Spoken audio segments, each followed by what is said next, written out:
میں یہ نکاح نہیں کرنا چاہتی۔ جیلانی صاحب کا چہرہ سرخ ہو گیا۔ وہ اس کے قریب آئی اور سب کے سامنے اسے بازو سے سختی سے تھام کر ایک طرف لے گئے۔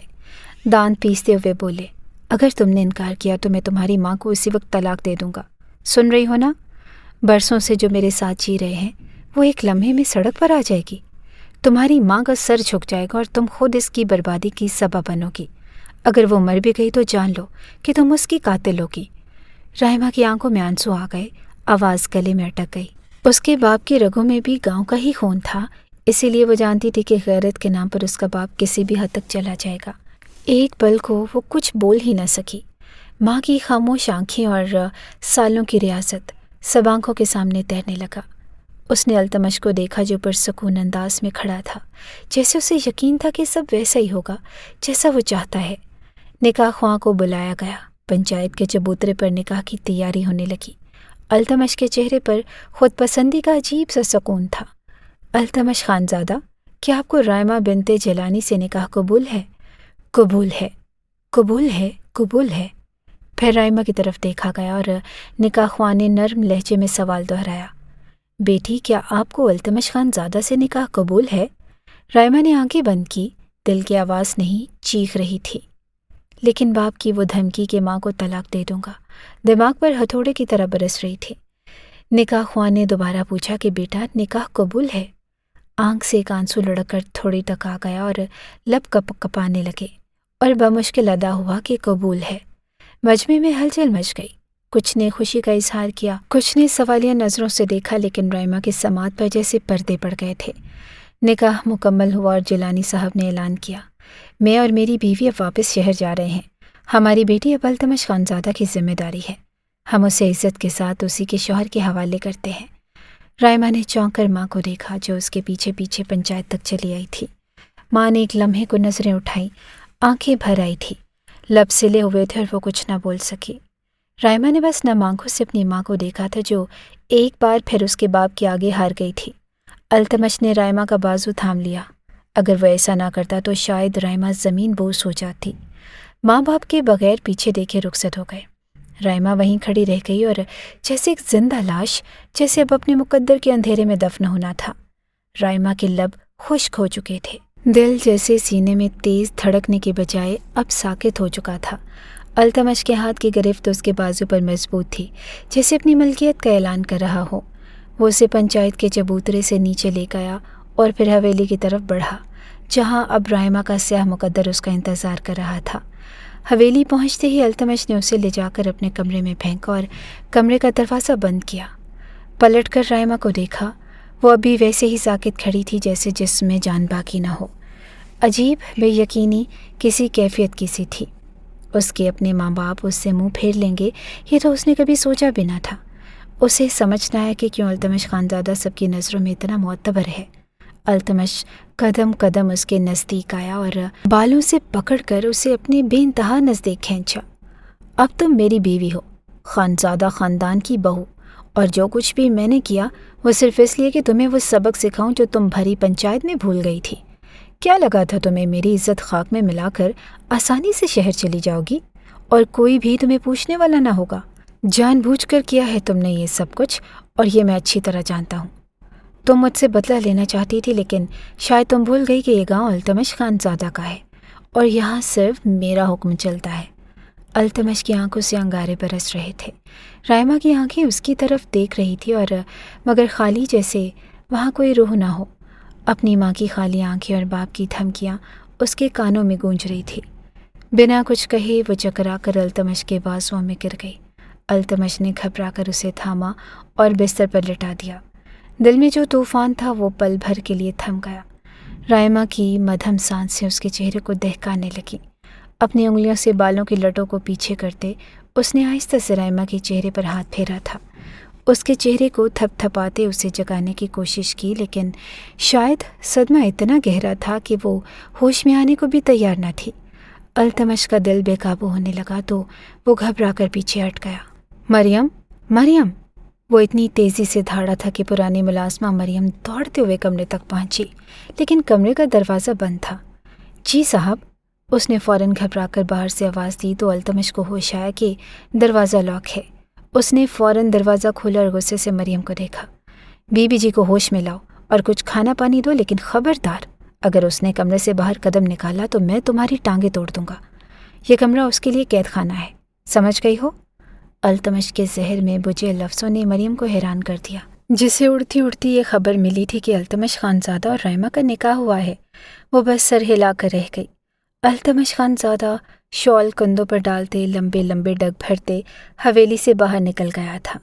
جو ذلت رائمہ کی وجہ سے اسے پورے گاؤں کے سامنے اٹھانی پڑی، اس کے بعد اسے ڈیرے پر جا کر ہی سکون آنا تھا۔ گاؤں سے باہر نہر کے قریب بنا اس کا چھوٹا سا ڈیرا اس کے لیے جنت کی طرح تھا۔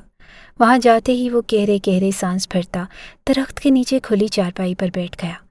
رائمہ خانزادہ، تمہیں تمہاری اوقات اور حیثیت یاد نہ دلائی تو میرا نام بدل دینا۔ جو ذلت تم نے میرے مقدر میں لکھنا چاہی تھی، وہ ذلت ساری زندگی میں تمہارے ماتھے پر لکھتا رہوں گا۔ غصے کے عالم میں مٹھیاں بھینچے آنکھیں بند کیے رائمہ کے چہرے کو یاد کرنے لگا۔ وہ لڑکی جب سے گاؤں میں آئی تھی، اس نے ایک پل کے لیے بھی التمش کی عزت کا لحاظ نہ رکھا تھا، اور آج تو وہ اپنی ساری حدوں کو پار کرتی چلی گئی۔ کمرے میں داخل ہوتے ہی مریم نے رائمہ کو ہوش دلانے کی کوشش کی تھی۔ کافی دیر کے بعد جا کر رائمہ کو ہوش آیا تو وہ اٹھ کر بیٹھ گئی، گھبرا کر یہاں وہاں دیکھنے لگی اور پھر آنکھوں سے آنسو بہنے لگے۔ بی بی جی، کیا ہوا ہے؟ آپ ٹھیک تو ہیں؟ رائمہ کو گاؤں آئے تقریباً 20 دن ہو چکے تھے، اور ان 20 دنوں میں مریم اور اس کے درمیان بہت دفعہ بات ہوئی تھی۔ مریم کو پتہ تھا کہ رائمہ اچھی اور نرم مزاج لڑکی ہے، صاف دل کی ہے، لیکن ایسا کیا ہوا تھا کہ التمش خانزادہ نے اسے یہاں لا کر قید کرنے کا حکم سنا دیا؟ رائمہ بس روتے ہوئے اپنے ہاتھوں کو دیکھتی رہی۔ گزری رات کا وہ پل آج بھی اس کی آنکھوں کے سامنے گھوم رہا تھا، جب وہ اپنے بیڈ روم میں گہری نیند سو رہی تھی اور کوئی اس کے بالکل نزدیک آ چکا تھا۔ اس کے چہرے پر جھکتے ہوئے کسی نے اس کے وجود سے چادر کھینچی اور اس کے منہ کو دبوچتے اس کی گردن پر اپنے لب رکھے تھے۔ وہ فوراً ہی ہوش کی دنیا میں لوٹی اور اس نے پوری طاقت جمع کر کے اس انسان کو زور سے دھکا دیا جو لڑکھڑا کر اس دھکے پر پیچھے ہوا تھا۔ لمبا چوڑا وہ مرد سیاہ قمیض شلوار پہنے شال لپیٹے ہوئے تھا، وہی شال جو التمش خانزادہ کی پہچان تھی۔ ڈارک میرون کلر کی شال جس کے چاروں طرف بہت خوبصورت سا ایک ڈیزائن بنا ہوا تھا۔ اندھیرے میں بھی وہ سنہری رنگوں سے بنا وہ ڈیزائن پوری طرح چمک رہا تھا، اسی لیے رائمہ کو یہ سمجھنے میں وقت نہیں لگا تھا کہ اس کے سامنے التمش خانزادہ ہے۔ اندھیرے میں اسے چہرہ نظر نہیں آیا، لیکن وہ بری طرح چلائی تھی، اور اس کے چلانے پر وہ فوراً ہی کمرے سے نکل گیا۔ اس سے پہلے کہ وہ ہنگامہ کھڑا کرتی، وہ کہیں دور جا چکا تھا، اور وہ فوراً دوڑتی ہوئی اپنی ماں کے کمرے میں گئی اور ساری بات بتا دی، لیکن اس کی ماں نے اس کے ہی منہ پر ہاتھ رکھ دیا۔ خبردار جو ایسی کوئی بھی بات زبان سے نکالی، تم نے کوئی برا خواب دیکھا ہوگا۔ التمش ہرگز بھی ایسا نہیں ہے، اور وہ تمہاری پھپھو کا بیٹا ہے اور اس گاؤں کا وڈیرا، وہ کبھی ایسی کوئی حرکت نہیں کرے گا۔ اس کی ماں نے ایک پل کے لیے بھی اس کی بات پہ یقین نہ کیا تھا، بلکہ اسے خاموش رہنے کا کہا، مگر وہ پھر اپنی ماں کو جھنجھوڑنے لگی۔ میں نے کوئی خواب نہیں دیکھا، وہ التمش ہی تھا۔ اگر وہ التمش تھا بھی تو اپنی زبان تو بند کر لو۔ تمہارے بابا ہرگز بھی اس بات کو برداشت نہیں کریں گے کہ تم ان کی بہن کے گاؤں میں بیٹھ کر ان کے بیٹے کے بارے میں ایسی کوئی بات کہو۔ یہ گاؤں ہے اور یہاں عزت کے نام پر جان بھی لے لی جاتی ہے اور دی بھی جاتی ہے۔ اگر ایسی کوئی بات تمہاری زبان سے نکلی تو ایسا نہ ہو کہ تمہیں ہی کوئی نقصان پہنچے۔ میں تمہارے بابا سے بات کرتی ہوں، ہم 1-2 دن میں واپس شہر چلے جائیں گے، اور ویسے بھی اب تمہاری اور تمہارے بابا کی چھٹیاں ختم ہونے کو ہیں۔ رائمہ کو یقین نہیں آیا تھا کہ اس کی پڑھی لکھی ماں اسے اتنی بڑی بات پر خاموش رہنے کا کہہ رہی تھی۔ اگر اس کے ساتھ التمش خانزادہ یہ سب کچھ کر سکتا تھا تو پھر گاؤں کی لڑکیاں تو بالکل بھی محفوظ نہ تھیں، اور یہی سوچ کر اس نے فیصلہ کیا کہ کل جب گاؤں میں پنچایت بیٹھے گی تو وہ اس بات کو بھری پنچایت میں رکھے گی اور اس کے بعد شہر لوٹ جائے گی، اس بات سے بے خبر کہ جب بات بہن کے بیٹے پر آئے گی تو اس کا باپ اپنے بھانجے کو چنے گا اور اسے یہیں چھوڑ دے گا۔ آنکھوں سے بہتے آنسو ہتھیلیوں پر گر رہے تھے۔ رائمہ کو بے انتہا بے بسی کا احساس ہو رہا تھا۔ جس باپ نے اسے شہر میں پڑھایا لکھایا، اس کی پرورش کی، وہی باپ اسے ایک ان پڑھ جاہل وڈیرے کے حوالے کر کے جا چکا تھا۔ اس کی حالت دیکھتے ہوئے مریم نے اس کے ہاتھوں کو پکڑ لیا۔ بی بی جی، سنبھالے خود کو۔ کیسے سنبھالوں؟ کیسے سنبھالوں؟ مریم، تم ہی بتاؤ، جس شخص نے میری عزت پر ہاتھ ڈالنے کی کوشش کی اسی کو میرا شوہر بنا دیا گیا۔ یہ کہاں کا انصاف ہے؟ التمش خانزادہ جیسے انسان پر تو میں تھوکنا بھی پسند نہیں کروں گی۔ وہ بری طرح پھوٹ پھوٹ کر روئی اور مریم حیران رہ گئی۔ بی جی آپ کو کوئی غلط فہمی ہوئی ہے، التمش سائیں ایسے ہرگز بھی نہیں ہیں، وہ تو عورت ذات کی بہت عزت کرتے ہیں۔ مریم کی بات پر رائمہ نے نفرت سے اسے دیکھا اور ایک زوردار دھکا دیا۔ دفع ہو جاؤ تم بھی یہاں سے، اچھی طرح جانتی ہوں کہ سب غلام ہیں التمش خانزادہ کے، لیکن میں اس کی غلامی نہیں کروں گی۔ اس کے لہجے میں اترتی بغاوت نے مریم کے رونگٹے کھڑے کر دیے۔ وہ جانتی تھی کہ رائمہ کی عادت کیسی ہے اور التمش خانزادہ اپنی عزت کو لے کر کتنا سخت۔ مریم خاموشی سے کمرے سے باہر نکلی اور پھر تھوڑی دیر کے بعد کھانے کی ٹرے لے جا کر رائمہ کے آگے رکھ دی اور کمرے کا دروازہ لاک کر دیا۔ لاک کی آواز پر رائمہ ایک لمحے کو چونکی۔ اسے سمجھ نہیں آیا کہ دروازے کو لاک کیوں کیا گیا، اور پھر جیسے چند سیکنڈز میں اسے ہوش آ گیا تو کیا اب وہ ساری زندگی قید خانے میں گزارنے والی تھی؟ یہ سوچ کر ہی اس کی روح کانپ اٹھی۔ وہ جو شہر میں اپنا MBA مکمل کرنے والی تھی، آج اس گاؤں میں ایک قیدی کی حیثیت سے التمش خانزادہ کی بیوی بن کر موجود تھی۔ آنکھیں بند کرتے اس نے فراز کو یاد کیا، جو شہر میں اس کا نہ صرف بیسٹ فرینڈ تھا بلکہ اس کے لیے جذبات بھی رکھتا تھا۔ کاش فراز تم کسی طرح یہاں آؤ اور مجھے یہاں سے نکال لو۔ اپنے ماں باپ سے تو اب اسے کوئی امید ہی نہ رہی تھی، اسی لیے اس نے دل سے فراز کو پکارا اور بنا کھانا کھائے ایسے ہی بستر پر لیٹ گئی۔ ساری رات التمش خانزادہ لوٹ کر نہ آیا تھا اور وہ ساری رات جاگتی رہی، کبھی آنسو بہتے تو کبھی سسکیاں گونجتی۔ دل کا درد تھا کہ ختم ہونے کا نام ہی نہیں لے رہا تھا۔ اگلی صبح گاؤں میں سورج نکلا مگر رائمہ کی دنیا اندھیری ہی رہی۔ التمش نے اسے ایک ایسے کمرے میں بند کر دیا تھا جہاں کھڑکیاں تک نہ تھیں، نہ روشنی نہ ہوا، صرف گھڑی کی سوئیوں کو دیکھ کر اسے پتہ چلا تھا کہ دن نکل آیا ہے، ورنہ اور کوئی صورت نہ تھی کہ اسے پتہ چلتا کہ صبح کا سورج روشن ہو چکا ہے۔ نہ کوئی آواز کانوں میں پڑ رہی تھی اور نہ ہی کوئی منظر دیکھنے کو تھا۔ سفید دیواریں اور بڑے بڑے قیمتی پردے، بیڈ کے پیچھے لگے التمش خانزادہ کی وہ بڑی سی تصویر جو اس کی روح کو جھلسانے کے لیے کافی تھی۔ جب جب رائمہ کی نظر اس تصویر پر پڑتی، دل میں انگاروں نے مزید بھڑکنا شروع کر دیا تھا۔ گھڑی نے دوپہر کے 2 بجائے تو مریم اس کے لیے کھانا لے کر چلی آئی۔ رات والی ٹرے ویسے ہی رکھی تھی اور رائمہ نے یہ کھانے کی ٹرے بھی اٹھا کر دور پھینک دی۔ نہ اسے کچھ کھانا تھا نہ پینا تھا۔ کہاں ہے تمہارا التمش خانزادہ؟ بلاؤ اسے۔ کیا لگتا ہے کہ تمہارے سائیں کو قید رکھ سکتا ہے وہ مجھے یہاں پر؟ ہرگز بھی نہیں۔ میں پولیس کو بلاؤں گی اور تمہارے سائیں کے خلاف ایسی ہی کارروائی کرواؤں گی کہ ساری زندگی اپنی عزت بچانے کے لیے اپنا منہ چھپا کر گھومے گا۔ غصے اور نفرت سے چنگھاڑتی وہ اس بات سے بے خبر تھی کہ دروازہ کھولے التمش خانزادہ کمرے میں داخل ہو چکا تھا۔ رائمہ کا رخ دوسری طرف تھا لیکن مریم کا چہرہ دروازے کی طرف۔ جیسے ہی اس کی نظر سائیں پر پڑی، وہ جلدی سے گرتی پڑتی کمرے سے نکل گئی اور التمش نے دروازہ لاک کر دیا۔ دھیمے دھیمے قدم اٹھاتے وہ رائمہ کے نزدیک پہنچا۔ یہ شوق بھی پورا کر کے دیکھ لو رائمہ التمش خانزادہ۔ اپنا فون آگے بڑھاتے وہ بغور اسے دیکھ رہا تھا۔ لو کال کرو پولیس کو اور بلا لو اپنی مدد کے لیے۔ موبائل اس کے سامنے پھینکتے اپنے بازو سینے پر لپیٹے اور رائمہ کی نظر اس کی شال پر جمی ہوئی تھی۔ بنا کچھ کہے وہ بس اپنی جگہ کھڑی رہی۔ التمش نے ایک نظر نیچے زمین پر پڑے کھانے پر ڈالی اور افسوس سے سر ہلا کر رہ گیا۔ تم شہر والوں کو اناج کی قدر نہیں ہوتے۔ گاؤں والوں سے پوچھو کہ یہ اناج کیا ہے تو وہ تمہیں بتائیں گے کہ یہ ان کا خون پسینہ ہے۔ کھانا نہیں کھانا چاہتی تو بھوکی مرو، لیکن اگر اناج ضائع کیا تو اگلی بار فصل لگانے سے پہلے تمہیں اسی زمین میں اتار دوں گا اور پھر اس پر بیج ڈالوں گا۔ وہ گراتے ہوئے نزدیک ہوا تو رائمہ کی جان ہوا ہونے لگی۔ وہ کتنی ہی بہت دور اور پڑھی لکھی کیوں نہ تھی، التمش جیسے لمبے چوڑے وڈیرے کے آگے کچھ بھی نہ تھی۔ اگر تمہیں لگتا ہے کہ تم پولیس کو بلاؤ گی اور یہاں سے چلی جاؤ گی تو اپنا یہ شوق پورا کر کے دیکھ لو، لیکن یاد رکھنا کہ جس زمین پر تم کھڑی ہو وہ التمش خانزادہ کی ہے اور یہاں قانون بھی میرا ہے اور انصاف بھی میں ہی کرتا ہوں۔ میرا انصاف تو تم دیکھ ہی چکی ہو نا۔ دھیرے سے اس کے بالوں کی لٹوں کو چھیڑتے ہوئے التمش نے اس کے تن بدن میں آگ لگا دی تھی۔ خبردار جو مجھے ہاتھ لگانے کی کوشش کی، اسی ناپاک ارادے سے میرے کمرے میں آئے تھے نا تم۔ میں جان تو دے سکتی ہوں لیکن اپنے وجود پر تمہارا سایہ ہرگز بھی برداشت نہیں کروں گی۔ 2 قدم پیچھے ہٹتے اس نے منہ پھیرا تھا۔ اس کے لفظوں نے التمش کی روح کو جھلسا دیا۔ وہ جو رات بھر ڈیرے پر جاگتا رہا، اپنی سرخ انگار آنکھیں لیے تیزی سے رائمہ کی طرف بڑھتے ہوئے اسے اپنے بازوؤں میں سمیٹ چکا تھا۔ رائمہ اس اچانک حملے کے لیے تیار نہ تھی اور اسی لیے وہ بے خبری میں پوری طرح اس کی گرفت میں آ چکی تھی۔